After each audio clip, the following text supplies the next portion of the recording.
The remaining funds from our own assets frozen in the United States could also be used for the restoration of territories affected by the hostilities. After Russia and Ukraine signed the peace treaty, the Kremlin is reportedly ready to use part of the Russian assets frozen in the United States to restore regions of Ukraine affected by the war. This is what Vladimir Putin said the previous day. The Russian president made an urgent statement in which he decided to comment on Donald Trump's speech in Davos at the World Economic Forum.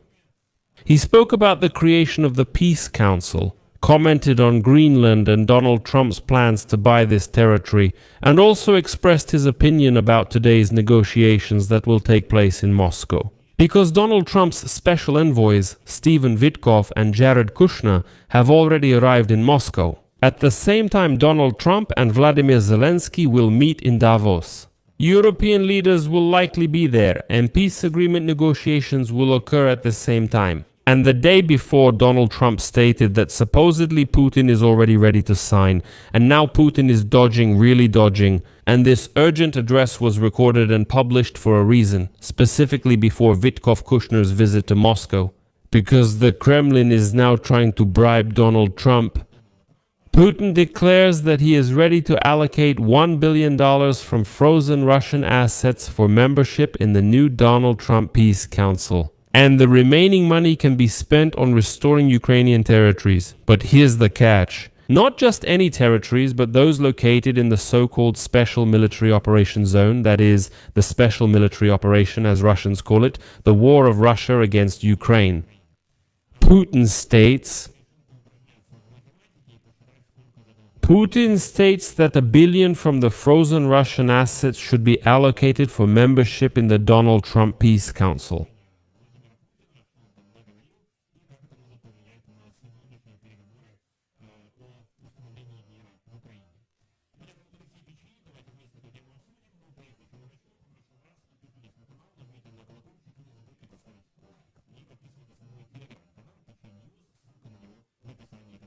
we have indeed received a personal message from the President of the United States of America, Donald Trump, inviting us to join the new international organization, the Peace Council, which is being created on his initiative.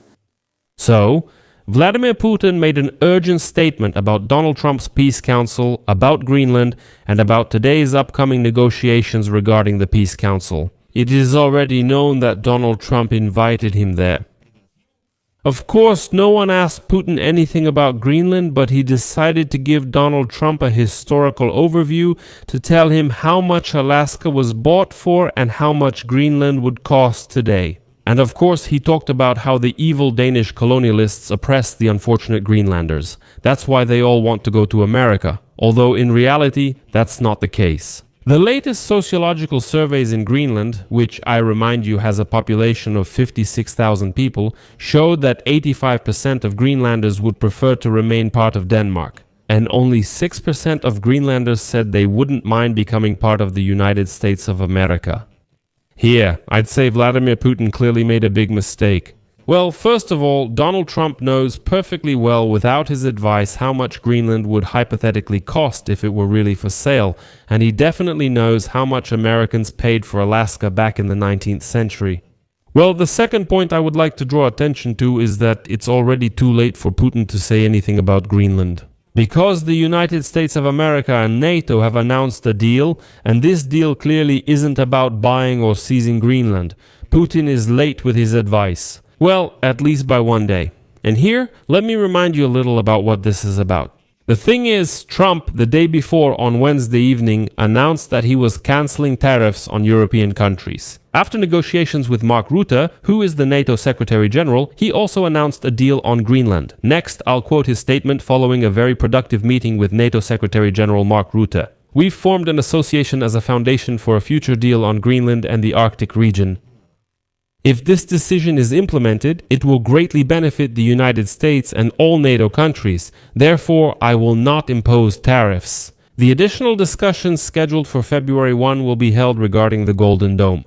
This is missile defense as it concerns Greenland. Further information will be provided as the discussion continues." Juris Dr. Vance, Mark Rubio, and Stephen Vitkov will be responsible for these negotiations, and they will report to me directly. Thank you for your attention. It is still unknown what exactly is in this deal and what deal Mark Rutte proposed, but I can assume because the day before Mark Rutte himself indicated what he had previously offered to Donald Trump. This is essentially an extension of the agreement that was signed between the United States and Denmark in 1951. According to this agreement, Americans have the right to place American military bases on this territory, use this territory for missile defense and air defense and so on. So, basically this already exists. But Mark Rutte suggested slightly rewriting this agreement, adding a clause that prohibits placing any Russian or Chinese facilities in Greenland, and in general prohibits Greenland from cooperating with Russians and Chinese. So, essentially this would remove Donald Trump's concern that this territory could somehow come under the influence of Russians or Chinese. But let's get back to Vladimir Putin. So, Putin then stated that he is ready to use frozen Russian assets in the United States of America to restore Ukrainian territories. Vladimir Putin stated that Moscow is ready to use part of the Russian assets frozen in the United States to finance and restore territories affected by hostilities after reaching a peace agreement with Ukraine. He announced this during a meeting of the Russian Security Council. At the same time, he is considering sending $1 billion from these assets to the Peace Council, which was initiated by United States President Donald Trump. Putin said Russia could have credited this amount without a final decision on joining the organization. But it's obvious that Putin really wants to be part of this organization because it aligns with his aspirations for a new world order. And I'll note here that about $5 billion of frozen Russian assets are held in American financial institutions. Well, from 5 to 7 because, for example, Associated Press says it's 5 billion, while Reuters calculated it to be 7 billion. The former head of the White House, United States President Joe Biden, signed a bill in April 2024 that allows the seizure and use of Russian state assets in the United States for the benefit of Ukraine.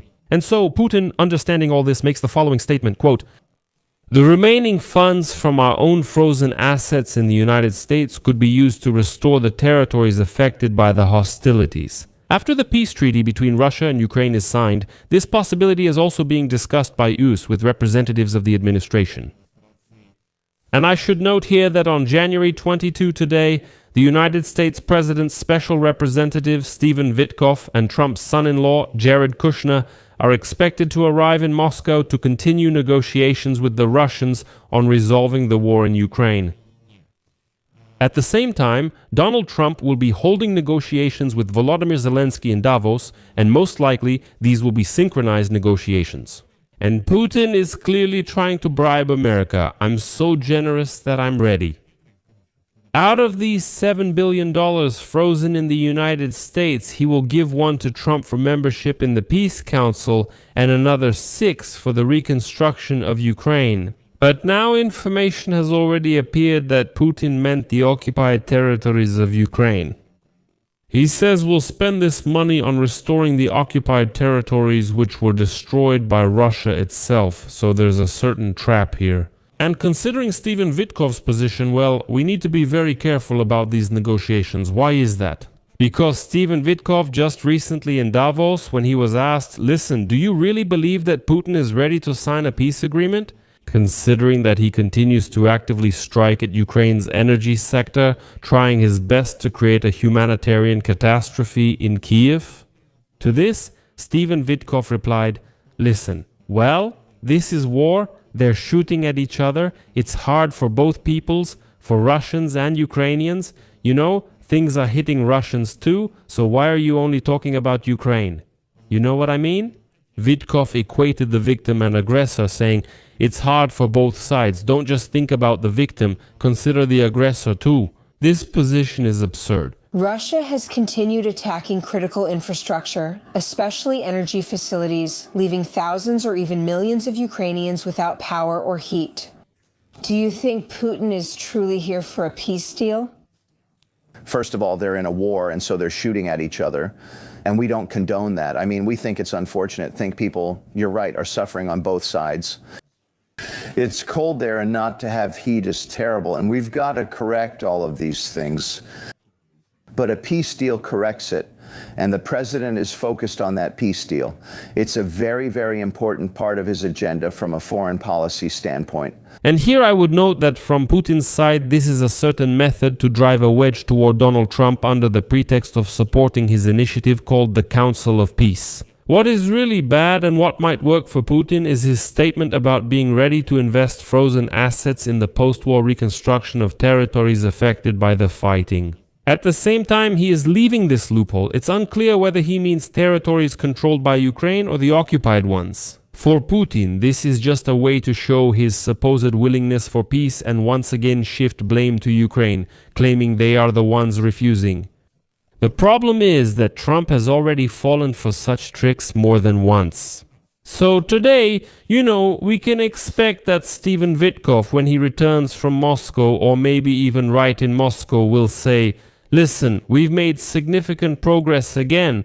We're finally about to reach a deal. The same thing that happened before could happen again." And let me add a couple more words. So what did Vladimir Putin say about Greenland? Sorry, I'll quote here. "This doesn't concern us at all." That's where Putin's quote begins. And then he continues. But in 1867, Russia sold Alaska to the United States. The area of Alaska is 1.7 million square kilometers. The United States bought Alaska for $7.2 million. That's $158 million in today's prices. Greenland covers 2.1 million square kilometers. Compared to Alaska's cost, Greenland's price would be $200 to $250 million. Compared to gold prices then, this amount would be nearly $1 billion. In 1917, Denmark sold the Virgin Islands to the United States. Denmark always treated Greenland as a colony, treated it rather harshly, if not cruelly. But that definitely doesn't concern us. Well, if it doesn't concern you, why are you sticking your rotten face in there, you bald dwarf? He begins by saying it's not our concern, then calculates the territory's cost and recalls history with some excursions into the past. And he ends the quote by saying, "But that definitely doesn't concern us." Well, that's the true nature of a Russian. He says it doesn't concern him, but still sticks his nose where nobody asked him to. Now, regarding Greenland, well, what happens with Greenland doesn't concern us at all. But we have experience resolving similar issues with the United States, but this definitely doesn't concern us. They'll handle it themselves. I'll leave it at that. Share your opinions, your conclusions, and your emotions in the comments below this episode. Russians, as always, of course, write your grievances about how I called you something wrong. Be active in the comments about how I call your president a bald dwarf. Just make sure to leave your comments. I'm being ironic, but to the reasonable viewers, thanks for watching. That's all for now. Take care and goodbye.